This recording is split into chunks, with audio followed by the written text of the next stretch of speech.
Colgate Dental Cream to clean your breath while you clean your teeth and help stop tooth decay, and Luster Cream Shampoo for soft, glamorous, caressable hair bring you Our Miss Brooks, starring Eve Arden. It's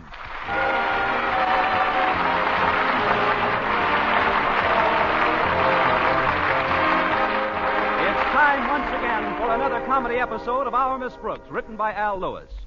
Well, it's always pleasant to welcome back a friend who's been away. That's why our Miss Brooks, who teaches English at Madison High School, was happy to be on her way to school a bit earlier than usual last Friday morning. Yes, last Friday, Mr. Boynton was due back from a biologist convention, which had lasted for 3 weeks. I had heard from him during his absence, of course.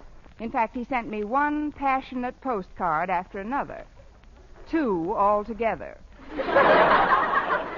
But shy or not, a man is a man. Or as the French would say, c'est la vie, c'est l'amour, which means a man is a man. That's why I had Walter Denton pick me up so early last Friday. I hope we get to school before Mr. Boynton does, Walter. Oh, we will, Miss Brooks. This little old buggy will have you down to school in nothing flat. I'll settle for with nothing flat. It'll feel rather strange seeing Mr. Boynton again. I wonder how he'll seem to me after being away so long. Oh, he probably hasn't changed any. Just a big, tall, dark-haired, good-looking guy with a sparkling smile and a throbbing voice. Yeah, who needs him? He sure is attractive to girls. If it wasn't for the fact that she's so daffy in love with me, even Harriet Conklin would go for him. Harriet? But she's only a young girl. Is there an age limit? Out of the mouths of babes. I took Harriet to the movies last night. We saw Humphrey Bogart and Tokyo Joe, and after the picture, we both got the same thought at the same time. How much Mr. Boynton reminded us of Bogey. Mr. Boynton reminded you of Bogey? Well, sure, Miss Brooks. You see, in the picture, Bogey goes back to Japan after the war and finds out that the wife whom he thought was dead isn't. And boy, what he goes through to get that wife back. And that's what made us think of Mr. Boynton. What? He goes through almost as much not to get a wife. Present company included. But I must admit I'm looking forward to seeing him again. Me too. In fact, I'm bringing him a little gift this morning. It was Harriet Conklin's idea. We were having lunch yesterday in the school cafeteria, and she suggested that we all show him how glad we are he's home in a concrete way. What are you getting him, a building? No, ma'am. No, we're all getting something different. Miss Enright happened to be at the table when Harriet mentioned it, and she got all excited about the idea. She would. Oh, I forgot. You're not overly fond of Miss Enright, are you? I've got nothing against her, Walter. She's a very good English teacher. She speaks very highly of you, Miss Brooks. In fact, just yesterday she paid you a very nice compliment. Miss Enright did? Sure. She said you put even more effort into teaching than the job needed. And then she said she thought it was a miracle, considering how monotonous your existence is, that you don't look even grimmer than you do. And to think she never used to like me. Of course, she does consider you quite a rival for Mr. Boynton's affections. That's why she'll probably get him some real expensive gift. Her parents are quite wealthy, you know. Yes, I know they are, but mine aren't. So as much as I'd like to get Mr. Boynton a little welcome home present, I'm afraid it's out of the question. Although I suppose I could cut off all my hair and sell it for enough money to buy him a nice watch chain. No, he's probably pawned his watch to get me a new comb. Say, that'd make a swell short story, Miss Brooks. Thanks. I'll submit it to O. Henry in the morning. Here's what I'm giving Mr. Boynton. It's right in this paper bag. Want to take a look at it? All right, Walter. Oh, it's a tie. Wow. Pretty loud, isn't it? It's a very original design, Miss Brooks. Tell me, what does it look like to you? Let's see. Well, to me, it looks like a big yellow tree on a cliff by the ocean with a purple owl on top of it playing a bugle. That's exactly right, Miss Brooks. Stretch Snodgrass gave it to me last Christmas. You see, I'm broke, too, and since I never had the courage to wear it... See, I figured I might as well give it to Mr. Boynton. Gosh, I hope he has the courage to wear it. Well, it is a fairly grotesque little number, Walter, but after all, it isn't the gift itself which matters. It's the spirit with which you foist it on someone.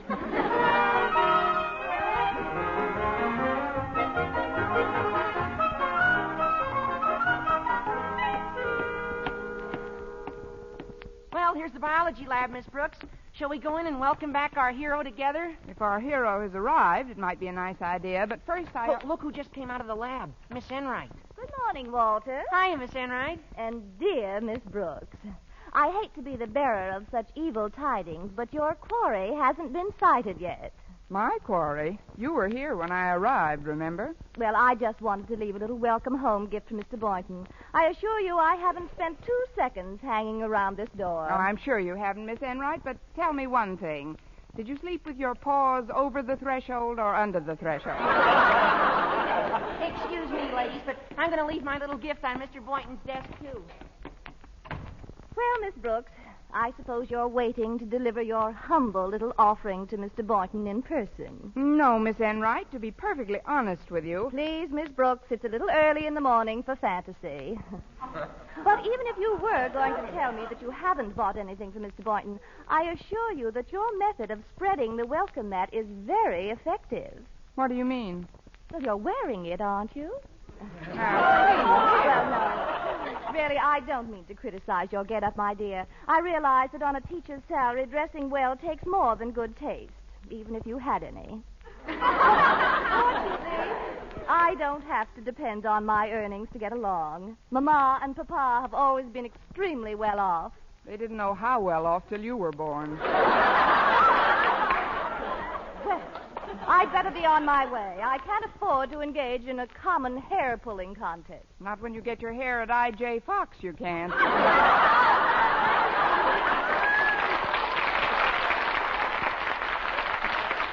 Now, see here, Miss Enright, Well, I left my present on one of the lab tables so he doesn't miss it. Gee, that's a pretty big box you left on his desk, Miss Enright. What's in it? It's an imported suede jacket, Walter. And if you'll excuse me now, Miss Brooks, I'll let my gift make my welcome speech for me. I'm going to freshen up a bit. If I were you, darling, I'd do the same thing. If I were you, so would I. Oh, well, this is great. All I've got for Mr. Boynton's homecoming is a big, fat, empty handshake. Don't you believe it, Miss Brooks. I wouldn't let you be caught in a predicament like that. That's why I made out a card saying, to Philip Boynton from Constance Brooks, and put it in the bag with that tie I got from Stretch Snodgrass. That tie? Well, it was very considerate of you, Walter, but alongside of Miss Enright's jacket, that tie is bound to suffer. In fact, it looks like it's suffering by itself. Well, I did think of that, Miss Brooks. I'm sorry, Walter. I just can't accept your favor. Yeah, but Miss Brooks... I'm sorry. I've got to hurry into the lab and get that tie before Mr. Boynton lays eyes on it. I'd be embarrassed to death if he thought that I was... Hello, Miss Brooks. You looking for me? Why, Mr. Boynton, I didn't know you were back. Oh, yes, sir. Hi, Walter. Let's go into the lab, huh? Okay, Mr. Boynton. The lab? Not yet. Don't you think you ought to say hello to our principal, Mr. Conklin? Oh, I just left his office. I brought him a little souvenir from the biologist convention. Oh, it was quite a meeting, Miss Brooks. Come on in the lab for a minute. I want to talk to you. Well, let's go in, Miss Brooks. Everything will be all right. Oh, but that tie with the owl. Oh, it's good to get back, all right. Same old blackboard, same lab tables, equipment, and... Say, well, what's this little bag? Open it, why don't you? Maybe it's a present from someone. A present? Ah, it's a tie. Ah! What happened? Did the tree fall off the cliff? Oh, wait a minute. This is identical to the tie I gave Stretch Snodgrass last Christmas. You gave it to Stretch? It certainly gets around. I remember it very well. I thought it was all right to give to a young kid, but... Oh, here's a card that came with it. Don't read it. Oh, that's okay, Miss Brooks. Let him read it. It says, to Philip Boynton from Daisy Enright. Daisy Enright? But... Look at that big box on your desk, Mr. Boynton. Why don't you go over and open that? Another package? What is this, anyway? Let's take a look at this situation. That's what I tried to tell you in the hall, Miss Brooks. I figured the tie would look like nothing next to Miss Enright's gift, so I switched the cards. What? Well, this is a surprise. Oh, what a beautiful suede jacket. Miss Brooks, you shouldn't have done it. I didn't. Mr. Boynton, Walter here... I've got to go now. Still a little homework. Walter, I can knock off Walter. the hurry. So long. Glad you're back, Walt- Mr. Boynton.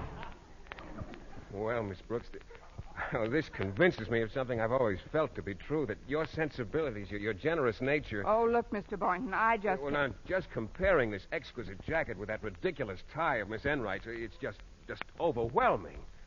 You like the jacket, huh? Oh, it's the most wonderful gift I've ever received.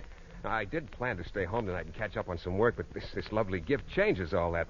Miss Brooks, if I may, I'd like a date tonight. You would? How about dinner, Mr. Boynton? Well, it's a splendid idea, Miss Brooks. What are you having at your house? You now. Good, and let's have lunch together, too. Fine. The lunch will be on me. I wouldn't have it any other way. Me either. Well, there's the bell for class, Miss Brooks. Yes, I'd better get going, but Mr. Boynton, I'd appreciate it if you'd help me to the door. Help you? Yes. I want to be sure I don't trip over my conscience.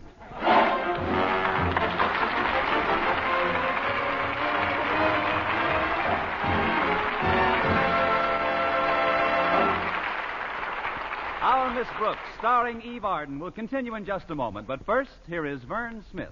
Now, proof that brushing teeth right after eating with Colgate Dental Cream helps stop tooth decay before it starts. Continuous research, hundreds of case histories, makes this the most conclusive proof in all dentifrice research on tooth decay. Eminent dental authorities supervised hundreds of college men and women for over 2 years. One group always brushed their teeth with Colgates right after eating. The other followed their usual dental care. The group using Colgate Dental Cream as directed, using Colgates exclusively, showed a startling reduction in average number of cavities, far less tooth decay. The other group developed new cavities at a much higher rate. No other dentifrice offers proof of these results. Modern research indicates decay is caused by mouth acids, which are at their worst after meals or snacks. When you brush your teeth with Colgates right after eating, you help remove acids before they can harm enamel. Yes, Colgates contains all the necessary ingredients, including an exclusive patented ingredient for effective daily dental care. And remember, Colgates cleans your breath while it cleans your teeth. Always use Colgate Dental Cream right after eating to help prevent new cavities, help stop tooth decay before it starts.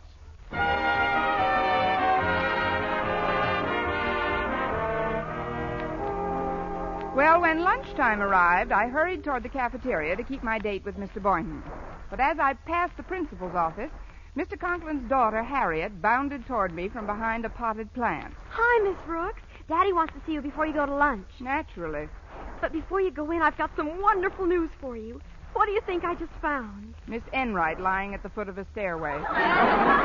No. I've discovered the most devastating welcome home gift for Mr. Boynton. I got it in a store around the corner. Here, I'll open it for you. It's a hand-painted silk handkerchief, Miss Brooks. Look at it. Well, what does the pattern look like to you? To me, it looks like a big yellow tree on a cliff by the ocean with a purple owl on top of it playing a bugle. That's exactly right. Isn't it the end? I hope so.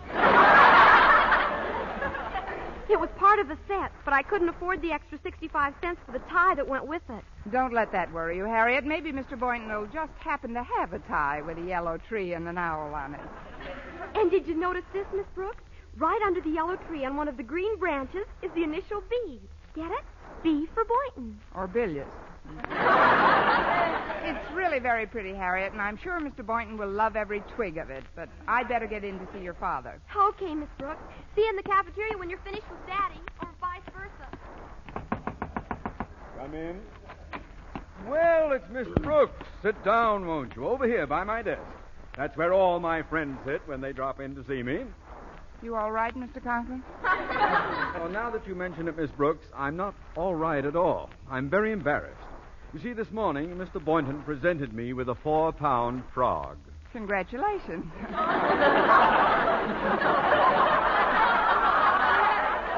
What are you going to call it? It's this brass ornament you see before you, and that's the crux of my embarrassment. You see, I had refused to join in my daughter's plan to purchase a gift for Boynton, but when he gave me this brass object, I told him I had a gift for him at my home. Well, it's not too late to pick it up, Mr. Conklin. But I have nothing for him at my home. Well, how do you think I can help you, Mr. Conklin? I find this most difficult to put into words, but Although I don't believe in borrowing, I simply must purchase a gift for Boynton. And, Miss Brooks, as I've heard the student body put it, I'm stony. Mr. Conklin, Yes? you're still stony. Oh, then there's no sense in wasting each other's time. Is the good day, Miss Brooks? Good day, Mr. Conklin. Hiya, Miss Brooks. What's new in Inner Sanctum? Not very much, Walter. What have you got in those 2 paper bags? Well, in this one, I got the tie that Mr. Boynton thinks Miss Enright gave him. Owls on parade? Yeah. Mr. Boynton said he'd have no use for it, so he gave it to me. Of course, he warned me never to wear it when Miss Enright's around. If you're smart, you won't wear it when you're around. But gosh, Miss Brooks, now I'm stuck without a gift for Mr. Boynton. Can you think of anything I could give him? Sure, but I don't think I'd fit in that bag. And while we're on the subject, have you seen Miss Enright around anywhere? Oh, no, Miss Brooks. I'm just keeping my fingers crossed that she doesn't get to talk to Mr. Boynton. Me too. I'd better get him out of the cafeteria and over to Marty's malt shop for lunch. Are you going to eat now, Walter? Not just yet. I got to deliver this sandwich to Mr. Conklin. That's what's in this other bag. Oh. He's eating in his office today. He says there's something in the cafeteria that makes him very nervous. I know. You passed the cashier on the way out. Huh? Forget it. I'd better hurry now, Walter. See you later. Okay, Miss Brooks. Come in. Oh, it's you, Denton. Yes, sir. Here's your lunch. It came to 55 cents. Did it really? Yes, sir. I laid it out for you. That was very considerate, Denton, but I'm afraid you'll have to wait to be reimbursed. I don't want to break a big... How big? Get out, boy. No, wait. What have you got in that other bag? It's just a necktie, Mr. Conklin. A necktie? Yeah, would you like to see it? I'll open the bag for you. Just hand it over. I'll open it myself. Thank you. Ah! Hot stuff, huh, Mr. Conklin? Yes, it's delightful. But frankly, Denton, I don't think it quite suits your personality. However, I might be persuaded to take it off your hands. Yes, indeed, I think I can put this tie to very good use. Well, sure, Mr. Conklin. I'll sell it to you real cheap. I'm not interested in buying it, Denton, but perhaps we could work out a trade. A trade? Here on my desk is a beautiful brass frog. It's brand new, you see. I just took it out of this lovely maroon gift box. If you'll give me the tie, you may have this charming ornament. It's a deal, Mr. Conklin. Yes, indeed. I think I can put this frog to very good use.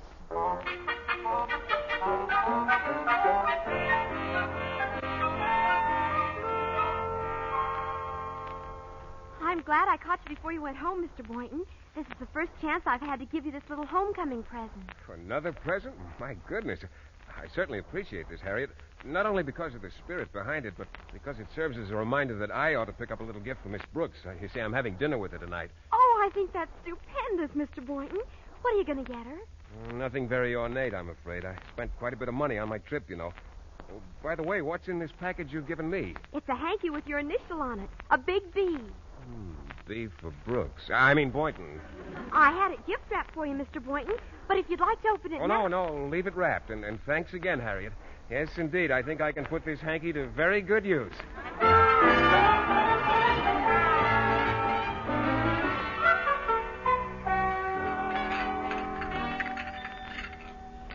Do you think Mr. Boynton enjoyed the dinner, Connie? Oh, I'm sure he did, Mrs. Davis. Maybe you ought to go back into the living room, Mr. Boynton. I'll finish these dishes myself. I wouldn't dream of it, Mrs. Davis. I'll get my chance to be alone with Mr. Boynton later when you go to the movies. Oh. Am I going to the movies? I saved up for it all day. Very well, dear. But before I go, I'll make some coffee for the others. Others? I forgot to tell you, Connie. Me and that absent-mind of mine. Mr. Conklin called late this afternoon and said he missed Mr. Boynton at school, so he'd drop over tonight with a little gift he had for him. Oh. That was right after Walter Denton called, and he said he'd be over with his little present. This is the earliest Christmas we've ever had. Now go on inside, Connie. Forget the dishes. Thanks, Mrs. Davis. See you in a few minutes. Well, Miss Brooks, you all finished with the dishes? Mrs. Davis gave me time off for good behavior. I don't want you to think I neglected to bring you a little memento of my recent trip. It's just that I was waiting for the propitious moment to present it to you, and, well, I think this is it. Here, Miss Brooks, I hope you like it. Why, Mr. Boynton, what a beautifully wrapped package. Oh, it's a shame to open it, but I'm so curious to find out what it is. So am I. That is, I'm curious to see how you like it. You don't like it? I love it. May I see it, please? Surely. Here. Oh, thanks. I'll just... You don't like it? Oh, I love it. You have no idea how difficult it was for me to get a handkerchief like this with a design to match the tie Miss Enright gave me this morning. Yeah, I don't know. I know I didn't seem too crazy about it at first, but it kind of grew on me. Look, it's initialed B for Brooks. Or bought by Harriet. Mr. Boynton, if that tie grew on you so swiftly today, why did you palm it off on Walter Denton? Walter who? Well, hadn't you better answer the front door, Miss Brooks? It's not locked. Come in. Oh, good evening, Miss Brooks, Mr. Boynton. Good evening, Mr. Conklin. I'm certainly glad to see you. He sure is. My daughter Harriet told me you were having dinner here, Boynton, so I thought I'd drop over and present you with this little welcome home gift I promised this afternoon. Here. Oh, thank you, Mr. Conklin. Shall I unwrap it now? If you wish. One thing about Osgood Conklin, he never stints on gifts. I bought this original creation in the most exclusive haberdashery in town.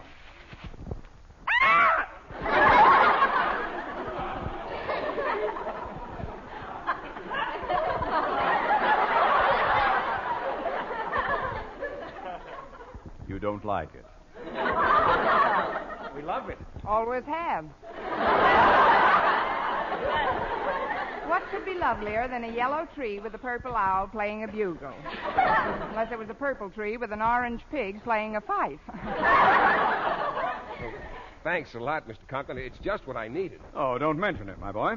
I still owe you a debt of gratitude for that lovely brass frog you gave me. I shall treasure it always. Come in. Good evening, folks. Harriet Conklin told me you'd be here, so, Mr. Conklin, what are you doing here? He just came over to give Mr. Boynton this gorgeous tie. See, Walter, with the tree and the owl? Gee, that's very... Oh, no. What are you all knowing about, Denton? Walter, did you say you had a gift for me? Oh, yes, Mr. Boynton. I got it right here in this maroon box. Oh, no.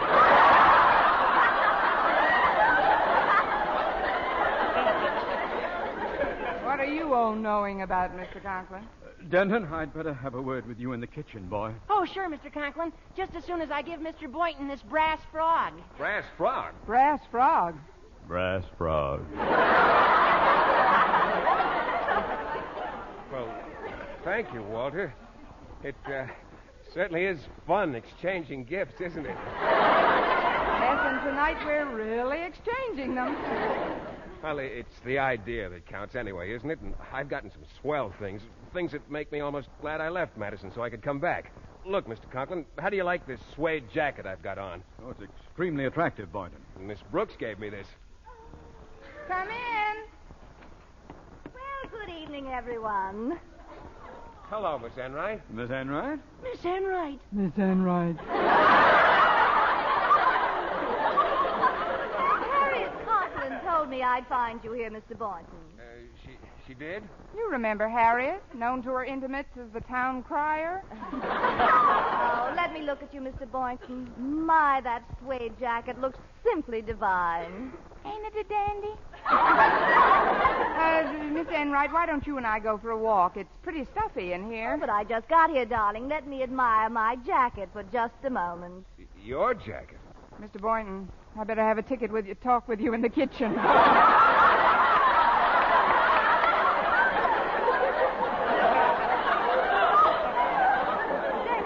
On here. This morning I left a gift for you, Mr. Boynton, on your desk. My card was attached. Well, yes, I got the tie, Miss Enright. But... Tie? I didn't give you a tie. I gave you that suede jacket you're wearing. You?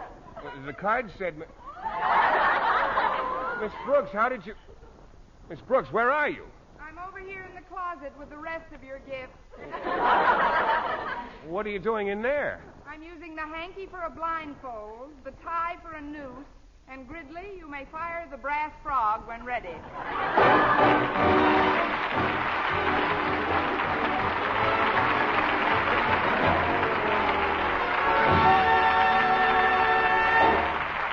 Arden as our Miss Brooks returns in just a moment, but first...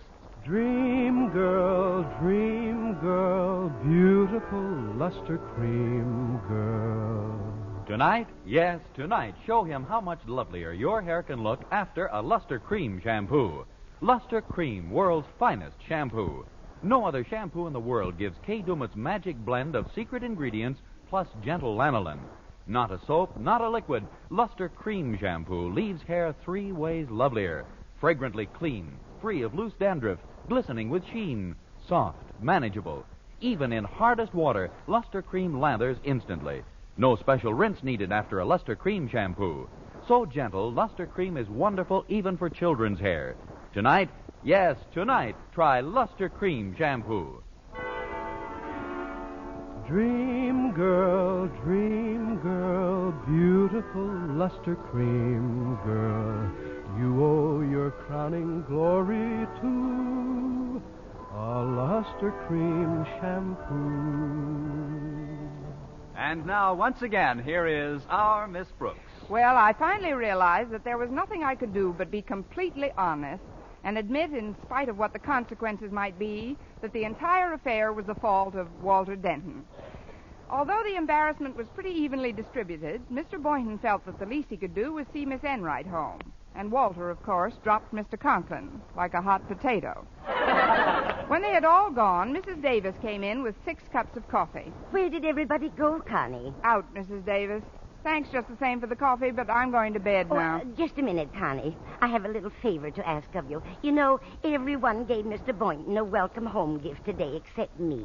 Unfortunately, I'm a little short of funds, so I can't buy him anything. But if you don't mind, I'd like to iron that muffler you gave me last Christmas and give it to him in the morning. Please, Mrs. Davis, I've just You know the one I mean, Connie. The one with the yellow tree on the cliff by the ocean with a purple owl. We're a little late, so good night, Mrs. Davis. Next week, tune into another Our Miss Brooks show brought to you by Luster Cream Shampoo for soft, glamorous, caressable hair and Colgate Dental Cream to clean your breath while you clean your teeth and help stop tooth decay. Our Miss Brooks, starring Eve Arden, is produced by Larry Burns, directed by Al Lewis, with music by Wilbur Hatch.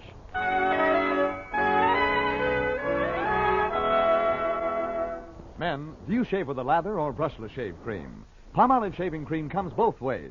And whichever way you prefer to shave, you'll find that using either Palmolive brushless or Palmolive lather shaving cream can bring you more comfortable, actually smoother shaves. Here's the proof. 2,548 men tried the new Palmolive way to shave described on the tube. And no matter how they had shaved before, 3 out of every 4 got more comfortable, actually smoother shaves. Get Palmolive brushless or Palmolive lather shaving cream today.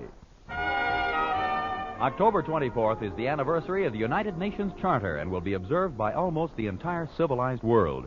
International cooperation is dependent upon you, individual citizens everywhere. The UN must have your support, faith, and enthusiasm. For mystery liberally sprinkled with laughs, listen to Mr. and Mrs. North, the exciting, fun-packed adventures of an amateur detective and his beautiful wife.